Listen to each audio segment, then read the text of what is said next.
Seja muito bem-vindo ao nosso quadro Sinal de Esperança. Hoje eu quis começar de uma maneira diferente, porque o Evangelho vai nos questionar a respeito de algo que muitas vezes a gente não dá o devido valor, que é a nossa liberdade. Liberdade de ir e vir, liberdade do nosso ser. Eu creio que nós que podemos andar para lá e para cá, a gente não tem noção do que é a vida daqueles nossos irmãos presidiários que não têm liberdade de ir e vir. E é sobre isso justamente que o Evangelho de hoje vai nos dizer. João capítulo 8 diz assim: E Jesus dizia aos judeus que creram nele: Se permanecerdes na minha palavra, sereis meus verdadeiros discípulos. Conhecereis a verdade e a verdade vos libertará. Replicaram-lhe: Somos descendentes de Abraão, jamais fomos escravos de ninguém. Como dizes tu, sereis livres? Respondeu Jesus: em verdade eu vos digo, todo homem que se entrega ao pecado é seu escravo. Ora, o escravo não fica na casa para sempre, mas o filho, sim, fica para sempre.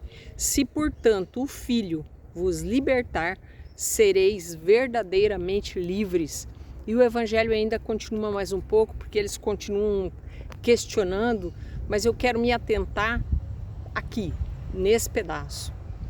Por quê, irmãos? Porque como nós, assim como aqueles, Jesus está dizendo para aqueles que creram nele, e nós cremos em Jesus, nós acreditamos, nós temos fé, e é para nós, porque nós também não entendemos como nós temos essa liberdade de poder andar, de poder ir para onde a gente quer. Às vezes nós não percebemos o quão escravos nós somos em pequenas coisas. E talvez nós podemos também, assim como esses judeus, questionar. Não, mas eu sou livre. E realmente eu sou livre. Mas tem coisas, e aí eu vou dizer por mim, e você se questiona, tem coisas que eu ainda não sou totalmente livre. Tem coisas que às vezes por passos mal dados, acaba que fico aprisionada. Talvez na nossa vida existem pequenos detalhes que nos aprisionam. Aqui ele vai dizer que aquele que se entrega ao pecado é escravo do pecado. E aí a gente pensa em pecados grandes, pecados mortais, mas não. Pequenas falhas, pequenas faltas do nosso dia a dia que são pecados, porque nos afastam daquele que é a verdade. Por exemplo, a mentira. Por exemplo, vaidades, né? Às vezes eu sou escravo da minha própria vaidade. Escravo de rede social, escravo de pessoas, escravo de sentimentos, escravo de poder aquisitivo, escravo de status. E são coisas que aparentemente não têm tanta importância, não é? Poxa vida, mas quando a gente vai ver que ele diz: conhecereis a verdade vos libertará, ele é a verdade.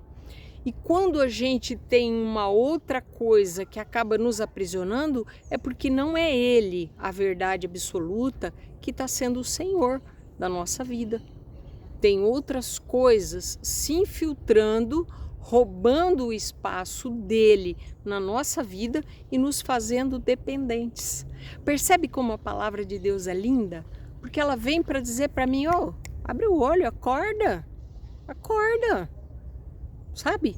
Coloca ele como Senhor, como único e verdadeiro Senhor da tua vida, e você vai ver, Meire, e você vai ver, irmão que está me escutando, que as outras coisas elas vão ficando como que secundárias, porque ele preenche. Ele vai dizer: a verdade vos libertará, porque ele nos basta. Então, assim, que essa palavra de hoje faça com que a gente possa refletir isso, os mínimos detalhes da nossa vida, que às vezes estão nos agarrando pelo pezinho, mantendo ali, ó, firme, e a gente não consegue crescer na graça. Porque ele inicia dizendo que aqueles que creem, permanecerem na palavra, serão verdadeiros discípulos dele. E o discípulo é o quê? O discípulo é alguém que se assemelha ao mestre. E é o que justamente nós queremos para a nossa vida, nos assemelhar ao nosso mestre, que nos ensina todos os dias pela palavra. Que você possa, irmão, ser livre, que eu possa ser livre, que nada nos aprisione, que nada nos prenda e que o céu seja o nosso limite. Um enorme abraço, Deus nos abençoe, até o nosso próximo encontro, se Deus assim nos permitir, na liberdade de filhos de Deus.